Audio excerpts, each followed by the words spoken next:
Tanawa sa to. Kung ano na. Agoyasa na to ni Tugpa. Ang mga agayati. Alam mo. Lamag. Na. Mommy, the mountain. Wow. Where's the mountain? There. Wow. Wow. I see sand in the desert. This is hand in the desert.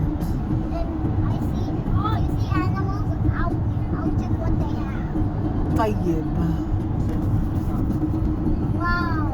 Oh, it will turn and then I can see the mountain. Where's the mountain? There's the mountain. Flag the mountain. Wow. Flag the mountain. Yeah, there's the bridge. The bridge is falling down. Falling down, falling down. London Bridge is falling down, my fair lady. My fair lady, my fair lady. Don't it? The bridge is falling down. Falling down, falling down. London Bridge is falling down, my fair lady. My fair lady. Area, I was singing you. Okay, singing it. I know it's sour. Setting sa lamisa, tsaka kay ba? Hot. Blow it.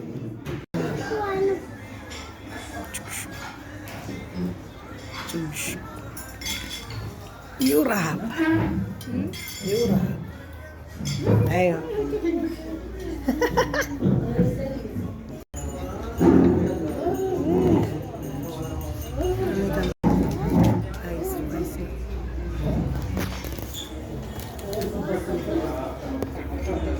Hi. I'm here. I see Boom Boom. Don't run. Hey. It's in traffic. Stop for the bicycle. What's that? Where's your mommy go? There, here. Here. Now I'm coming. Here, love me. Hello, for you. We'll be on the side, me. Sige ka. We will go there on the side. Super magulo. Sila lang yung nag-jacket na naliligo ng mga bata dito. Talaga lang, oh.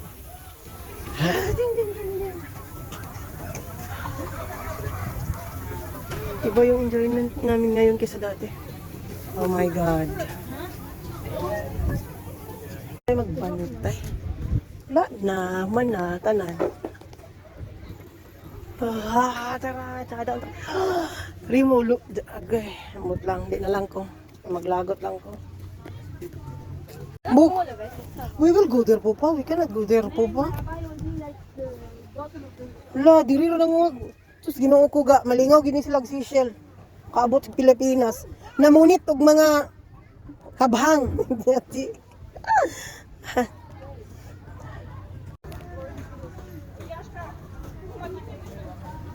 Yate.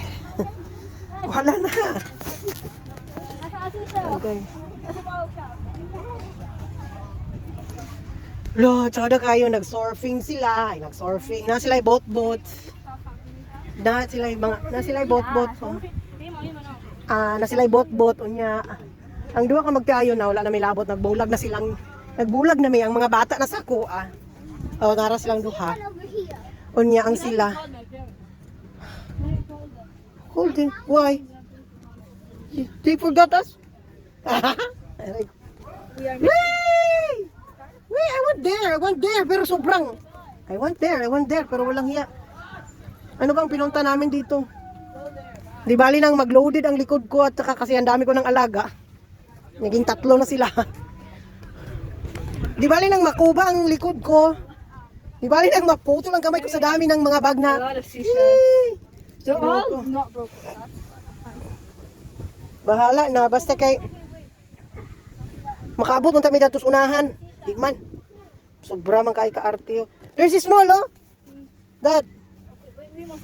Sige ma. We are. I might glue these onto like corkboard and then hang it up on my wall. Yeah, you can. Like body memory. We have from that before. I bring already in the Philippines. Oh, okay. That's good. Good idea. Yeah, hina. No, nangitag mga kablo. Cats, actually. They will call me if you said goodbye. They would already be in the line until they notice. They would be like, Oh, the tree. no. They would be like, here, see? Look, Mary. They'll be like this. Oh, we're finally here in the hotel. Then they, Oh, where are they? Um, Let's go back. And then call. Maria, where are you? Yala, let's walk again. Cannot find finding seashells. They are lost in the woods. They're lost in the beach. They're lost in the sea. I tell you, there's a lot there. But we cannot go there. Bahala na laging mabuktot ko. Pila ka bag? Isa. Duwa. Tulo. Bahala siya. Basta kayo makaabot lang midad to. Di naman ni mo ito. Nimal. Ito na. Uwi na. I see. Okay. Wait, wait. I think this is enough. We're go near there. So when they call us, we can be near to them. There's still shells there. No, but Mary, what I'm saying, this is the far There's- part. Listen, this is the far part. So if people come here, people there immediately will get all the seashells. No, they are not. Not all of us collect things. Rimo is a collectors. Like, ulang dagat. Di man ta ni mga ang dagat. Sobra man kayo sa kaarti. Uy, Look at how many seashells. it happened that before. Nag-swimsuit ng mga bata. Di may paligoon. Remember that time we came to swim? Yeah. On the beach, I think in Jeddah, and my dad didn't take. No, here. Jeddah, it's Dubai. Here. But what she said, don't swim. Not even deep in the 1 foot. Yeah. And then when we Rimo cry. Anyway, She want to swim in the sea. when we were in Jeddah, he made Wala. a story like a lot of people pee in the ocean, so you can get there because you can have infection. It's not fun. Don't. Never wear. Never see those. Never. Mas malinis pa yun, no? Ala ka, your mommy. Na, mabuang siya. She's calling, and we say, China cha. Na. No, there's a big one. I spoon. Look, there is. Yeah, it's a spoon. Bullshit. Okay. Hinabo. I cannot bend. I have a lot of things in my body. I am a tortoise. 1, 2. Here more.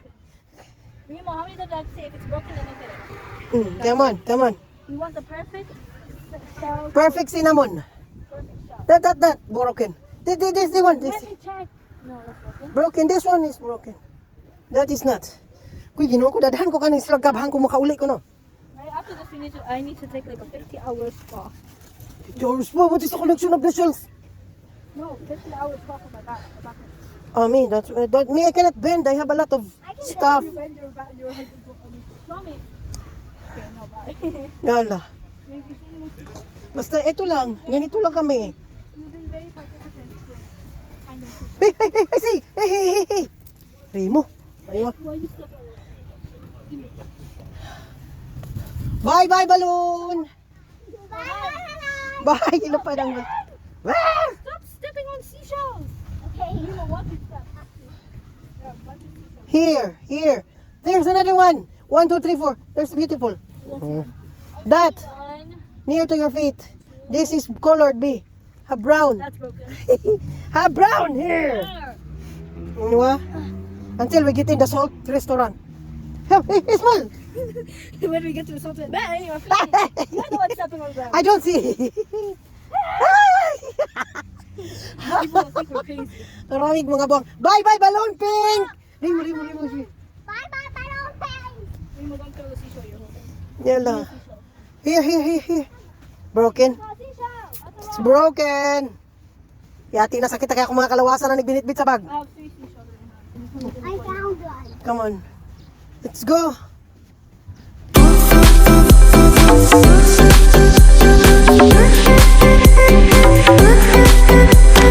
Huwag mong masyadong mahalin ang sarili mo. Bakit? Kasi responsibilidad ko yan.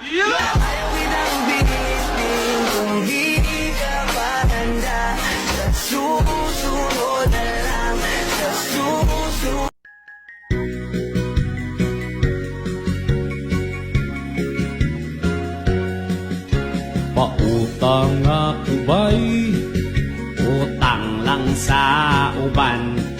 Di naman ko suklan, siguro kay dili man mo bayran.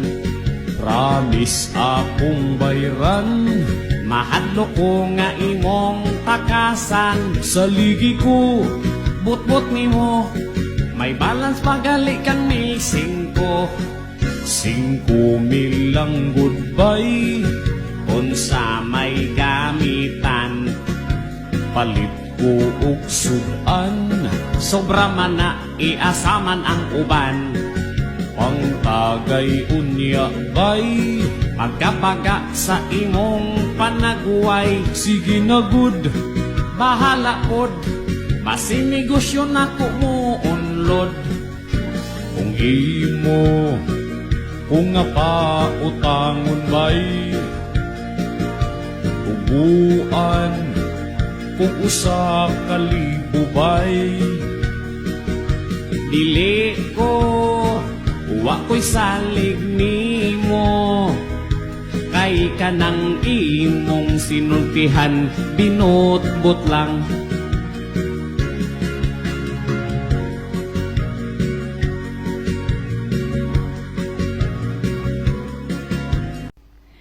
Hindi ko hiniling na maging akin ka. Pero nung dumating ka, ayoko nang mawala ka pa. Mahal na mahal kita. At hindi magbabago ang gusto ng puso ko. Bahala gamay ra tag sweldo. Basta ang importante, dagko tag utang.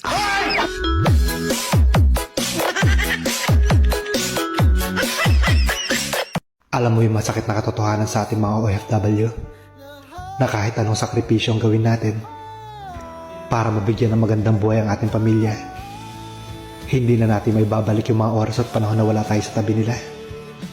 Ang masakit pa minsan kapag uuwi ka ng Pilipinas, may mga taong malapit sa'yo na pumanaw na. Hindi na natin may babalik ang nakaraan. Napakaiksi lang ng buhay. Ang gusto lang naman natin maging masaya. Pero kailangan din talagang magsakripisyo para sa pamilya. Nakakaingit si Sleeping Beauty, no? Ang tagal ng tulog pero nagka-love life. Samantalang ako, gising na gising, puyat pa. Nga.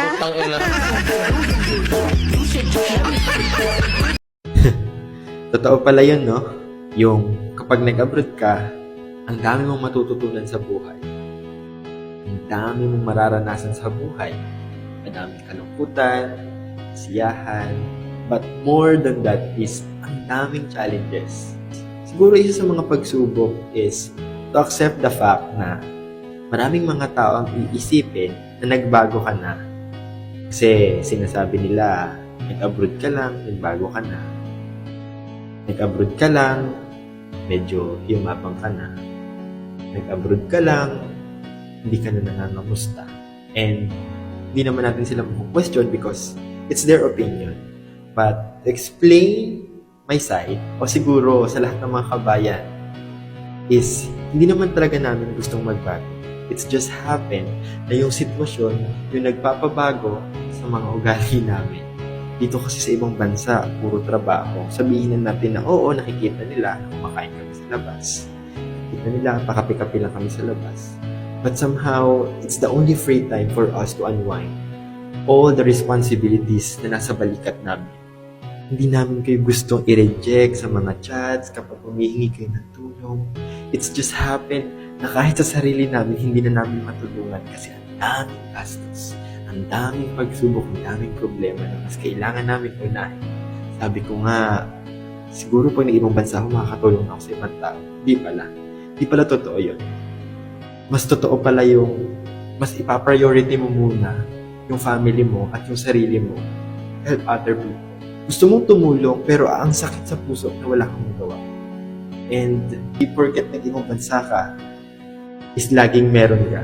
Kailangan kapain mo rin yung sarili mo kung paano ka ba tatanggap at hihingi ng tulong at at the same time paano ang sitwasyon ng tao hinihingan mo ng mga bagay na gusto. Kapag umalis ka para mangarap, wag na wag kang babalik hanggat hindi mo ito natutupad. Dahil kapag sumuko ka, pagtatawanan ka lang nila. Kaya ipakita mo sa kanila na kaya mong lumaban mag-isa. Kapag may lumandi sa'yo, ipakilala mo sa akin, ha? Wow! Yayakapin ko lang sa leeg. Ang mga libakira, pertig yung daghana. Kung ila kong libakon, dili na ko tagdon. Look at me now, peaceful na ko now, you don't know how. Pasag di lang nang walay lingaw, muundang ra na silang iyaw-yaw. Just don't mind sa murag babagkanding, focus lang to your goal and everything. Whoa, mama niya, pagkalibakira. Utang ina mo. Talaga, di mo sinadya. Ano yun? Love at first sight. Gumising ka isang araw, mahal mo na siya. Ganun ba yun?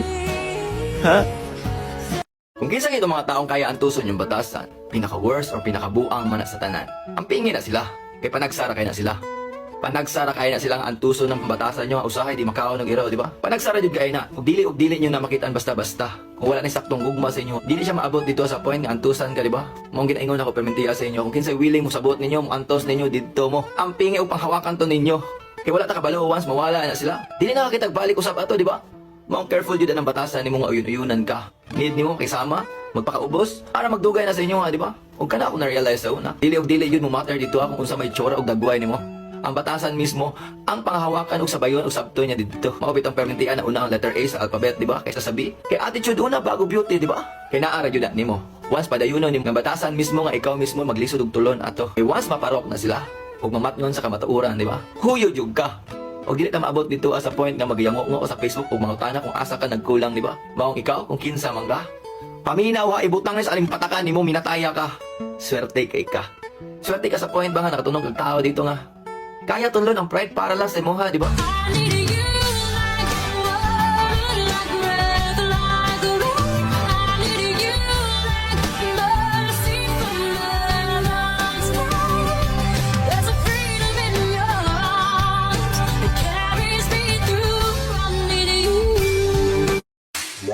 Bomba!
Uy, be, umuusok ka daw sa galit kapag nakikita ako?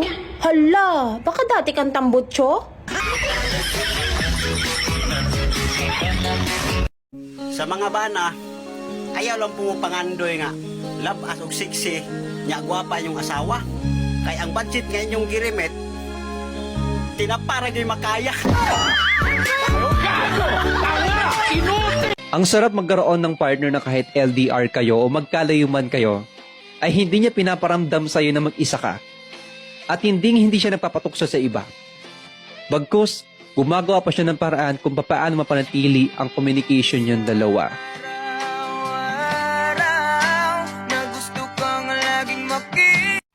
Wa ko'y labot o nagtanong kag kalagot nako. Tagaan pati kag abono.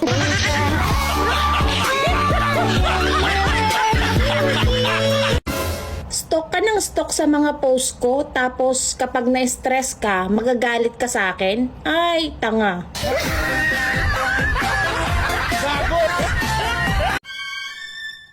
Ayoko nang magmahal. Lintik na pag-ibig yan. Nangangain pala ng tanga. Oh my God! Tingnan mo to ha. Feeling mo ba porket naging mabait ka sa kanila ay magiging mabait na rin sila sa'yo? Mag-isip ka mabuti. Alam ko medyo masakit to, medyo nakaka-offend to sa iba. Pero may sasabihin ako, pakinggan mo to. Teka, ilalapit ko para mas maintindihan mong mabuti. Wag na wag kang basta-basta mag-e-expect sa mga taong nakapalibot sa'yo na naandyan sila para sa'yo. Na naandyan sila kapag may problema ka. Na naandyan sila kapag kailangan mo ng tulong. Wag na wag mong i-expect na naandyan sila para sa'yo. Porket nandyan ka para sa kanila. Porket one call away ka lang para sa kanila. Porket may problema sila, hindi ka nag-aatubili na lumapit at tumulong sa kanila. I-expect mo na nandyan din sila para sa'yo. Pag-isipan mong mabuti. Kasi hindi lahat ng taong tinulungan mo kasing buti mo. Hindi lahat ng taong tinulungan mo kasing busilak ng puso mo. At yun ang totoo. Kasi alam ko naman na minsan sa buhay mo may mga tao kang tinulungan pero walang utang na loob. Andyan sila kasi may napapala sila sa'yo. Andyan sila kasi kapag nagsabi sila sa'yo, isang beses lang, isang sabi lang, nandyan ka para sa kanila. Pero kapag ikaw na may problema, kanya-kanyang kalasan na yung mga yan. Kanya-kanyang exit na. Kanya-kanyang dahilan na hindi sila pwede. Pero ikaw, kilala kita eh. Oo, kilala kita. Ikaw yung tipo ng tao na isasantabi mo yung mga importanteng bagay na dapat mong unahin para sa mga taong gusto mong tulungan. Diba? Mabait ka kasi. At hindi kita masisisi kung mabait ka. Pero alam nyo kung ano masakit na realidad dito sa mundong to? Kung sino pa yung mabait, siya pa yung inaabuso. Kung sino pa yung mabait, siya pa yung napagsasamantalahan. Ngayon, dahil nga nandyan ka sa kanila, present ka palagi, hindi ka nawawala. Ikaw yung takbuhan nila kapag may problema ka, pero kapag ikaw na yung may problema, wala ka nang malapitan. Kaya oo, totoo yung sinasabi ko nung umpisa. Don't expect people to be there for you just because you are always there for them. Kasi hindi lahat ng taong nasa paligid mo kasing busilak ng puso mo. I-priority mo pa rin yung sarili mo. Love life man yan, sa mga kaibigan man yan, sa mga kamag-anak man yan, unahin mo pa rin yung sarili mo. Sabihin na nating selfish kung selfish, madamot na kung madamot, o sige masama na ugali. Pero tangina kasi kapag ikaw naman ang nagka-problema, wala namang tutulong sa'yo. Walang maglalakas ng loob na lumapit para masandalan mo. Sarili mo lang din ang katulong mo. E paano pag binigay mo lahat sa kanila? Paano pag binigay mo yung 100% at sa sarili mo wala nang natira? Ubus ka ngayon. Di mo alam anong gagawin mo. Naghahanap ka ng taong ko-comfort sa'yo pero wala. Wala silang panahon sa'yo. Oo, masakit ba yung mga sinasabi ko? Masyado bang madiin yung pananalita ko? Kasi kailangan mong maintindihan to. Kailangan mong maintindihan lahat ng sinasabi ko. Na please, magtira ka para sa sarili mo. Kung may problema ka, ikaw na lang ang aayos mag-isa. Huwag kang masanay na kailangan mong sumandal at mag-rely sa ibang tao. Kasi minsan, kakarely natin sa ibang tao, akala natin nandyan sila para sa atin dahil nga nandun tayo para sa kanila nung mga panahong hindi nila kaya. Minsan, baliwala sa kanila yun. Minsan pa nga parang hindi ka na nila kilala. Na parang wala kang nagawa ni isang mabuti para sa kanila. Sang-ayon ka ba sa sinabi ko? Halimbawa, may asawa ka na, tapos pumatol ka sa iba. Si Satanas ang pumana sa'yo, hindi si Cupido.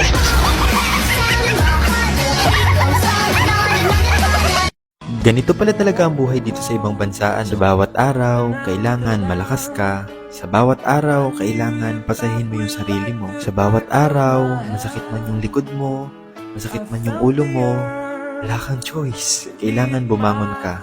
Kailangan pumasok ka. Yung tipong kahit na sumasakit yung likod mo, yung ulo mo, sa bawat umaga, nagigising ka, papunta ng trabaho. Wala. Kailangan patunayan mo na kaya mong tapusin yung kontrata na pinirmahan mo dito. Kala ko nga nun, hindi ko kakayanin eh. Pero eto na yun. Ito na yung totoong laro ng buhay. Laro ng buhay na hindi mo pwedeng basta-basta na lang subukan. Na bawat araw, kailangan lagi mong subukan.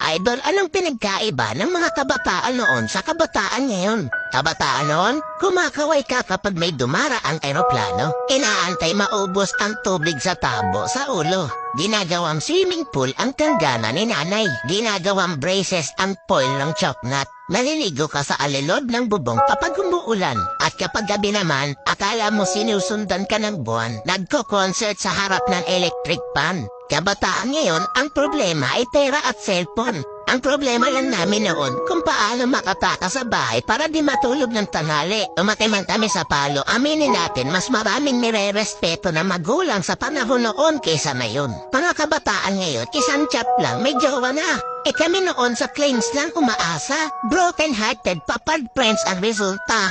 Mga kabataan noon, ang dami ng alam na trabaho. Kesa sa kabataan ngayon, tamad na, puro pa gadgets, di pa mautusan. Minsan nagiging ibon, minsan nagiging panike. Wait lang. Batako. Idol, hindi kawawa ang batang inuutusan sa gawaing bahay. Ang kawawa ay yung batang lumalaki na walang alam sa buhay. Yung nakaranas lang ang pupuso nito. Real talk yan.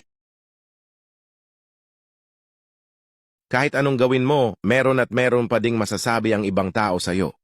Private school ang anak mo. Feeling mayaman. Kapag public school naman, di kasi afford ang private. Pinakain mo ng candy at chocolates ang anak mo. Hala! Huwag mong sanayin sa ganyan. Kapag hindi mo pinapakain, ang selan naman sa anak. Palaayos ka sa sarili. Feeling dalaga. Kapag di ka nag-aayos, losyang na. Binilhan mo ng mamahaling damit at laruan ang anak mo. Lustay sa pera, kalalakihan at pagsasawaan lang yan ng bata kapag hindi mo binilhan. Nakakaawa ang anak niya, wala man lang bagong gamit. Pinapagalitan mo ang anak mo. Huwag mong pagalitan, mas titigas ang ulo niyan kapag hindi mo pinapagalitan. Ba't di mo dinidisiplina? Titigas ang ulo niyan. Pinipilit mong makisama. Plastic lang yan, bait-baitan. Kapag naman palaban ka, masama ugali niyan. Lahat ng gagawin mo may puna ang ibang tao. Kaya kung ako sa'yo, kung anong alam mong tama, kung saan ang ikakasaya mo, hanggat walang matatapakang tao. Plastic daw ako? Oo naman. Unfair naman kung ikaw lang.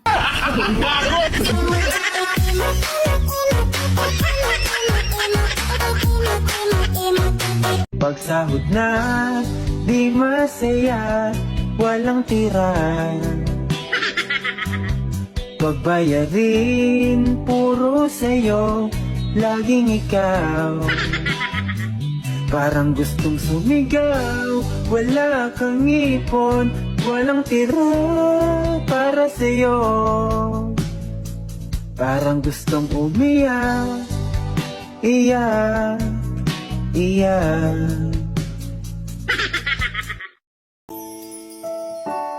I never dream, 'cause I always thought that dreaming was for kids, just a childish thing.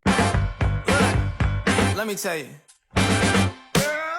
you my little boo thing, so I'll give a hoot what you do. Say, girl, I know you a little too tame. I'll be shooting that shot like 2K, girl, I know. Tell 'em I'm next. Tell 'em you find a little something too fresh, I know. Tell 'em I'm next. Tell 'em you find a little something too fresh, I know. Put a little gold in the teeth and the fit good, so I took the doors out the deep boat. Okay na buhi, yugyugon din ang mugahi. Pagkala ay baning ako ang kinabuhi. Why ana, kay ang ganan niya nawala. Ay, ang iya mas una pang namatay. Ang aking payo sa mga kababaihan, niloko ka ng kulot? Sinaktan ka ng panot? Try mo kaya sa hindi patuli. Sigurado hindi yan magloloko dahil mabubulgar ang nakabalot. Mas okay na yung mukha kang mahirap pero may ipon. Kesa naman sa mukha kang mayaman, nakikipagsabayan sa iba pero baon naman sa utang. Hindi susi ang kasal para sabihin kayo na habang buhay. Dahil ang totoo niyan, kahit batas, walang magagawa kung hindi talaga sila tinadhana sa isa't isa. Ang kasal ay hindi panghabang buhay na katunayan para maangkin ang isang nilalang. Ito'y isang papel na nagbibigay ng karapatan sa mga taong nagmamahalan na kadalasan sa una lang nararamdaman at kalaunan nauuwi rin sa hiwalayan. Dalalang hindi pagkakaunawaan. Hindi porket kinasal ka sa isang tao, habang buhay mo nang makakasama ito. Dahil kung minsan, isa lang pala siya sa magiging daan para makilala niya ang talagang taong nakatadhana para sa kanya. Kinikilala man ng Diyos at batas ang bisa ng kasal, pero iba pa rin ang bisa ng tunay na mamahalan at tinadhana. I can't give it tonight. And I was your best friend, and now I'm just losing all of my senses, and I just can't go there.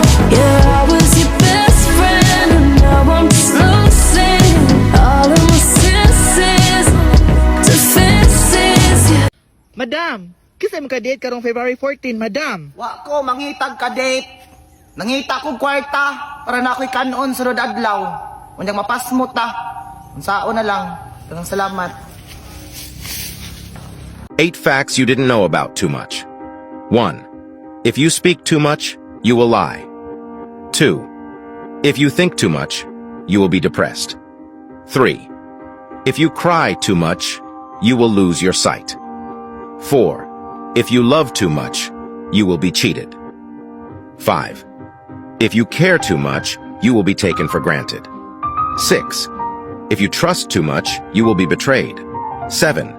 If you work too much, you will die of stress. 8. If you make up too much, you will lose your beauty. Don't be too much because that too much can hurt you so much.